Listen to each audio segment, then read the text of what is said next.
city, or all nations of the earth. And these people that had a knowledge of who? Of Hashem. They had a knowledge of Yahweh. They had a knowledge of Yeshua Mashiach. So when he spoke, when Jonah spoke, they what? They Shema. And what we say Shema is? Listen. To listen, right? They heard. They heard the Shema. They heard.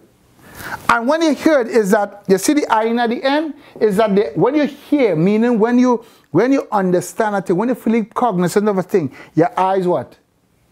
Your eyes are open to what is literally being said. And when we say your eyes, what is your eye?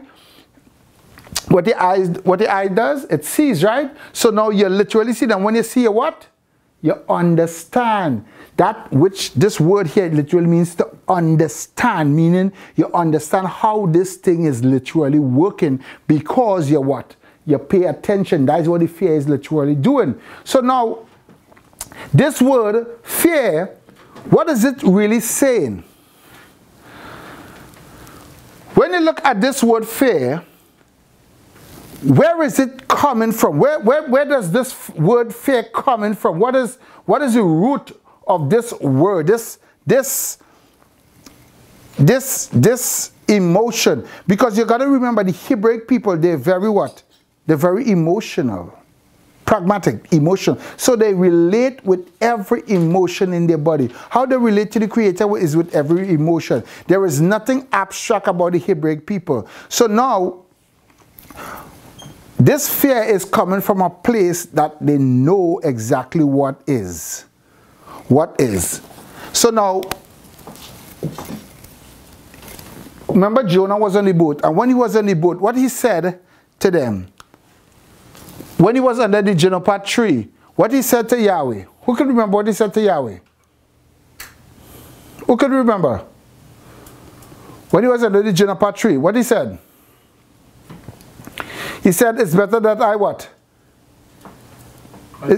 I die. For my life is what? Is of no value. Is of no value. So now he's seeing that what is more important is death.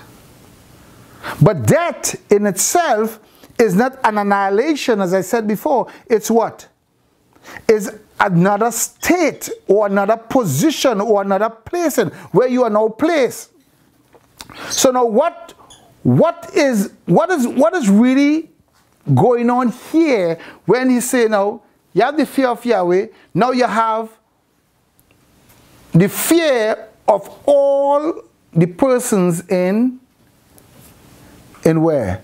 In Nineveh. But now that fear, they weren't trembling. They weren't in fright. What they did? They had what? A cognizant awakening. They had a clear understanding that they saw, they understand, because now they're paying attention. What they're paying attention to? They're paying attention to something, a flow of something. Now, when they say, Yara Godola et Yahweh, that which flows from Yahweh, where does it flow from? In the Hebraic culture, when they say somebody is, when they say life, what is the word for life in the Hebraic culture? The Hebraic word for life. The Hebraic word for life is?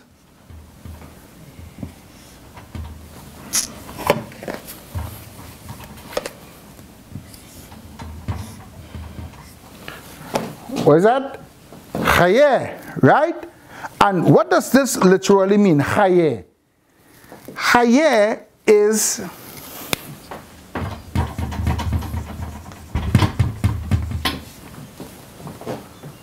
you know what is that? Stomach. That's your stomach. So when you hear chayeh, is what the Hebrews say is your stomach. So in the Hebraic culture, when somebody say that you have life, what they're literally saying? What they're literally saying? Stomach. No, come on, give me a functional something. When they say you have life in the Hebraic culture, what are they saying? Come on, help me out. Help me out. If you say you have life, what are you really saying? Is that you have provision. You have provision. Now, when somebody's in fear, what's the first place where does it hit them physically first? In their stomach.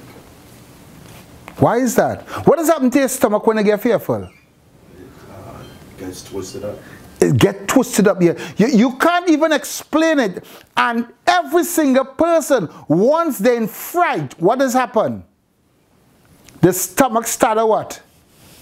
Churn. After the stomach, then the what? Then the chest or the heart started what? Beat fast. Because fear tends to rise that emotion.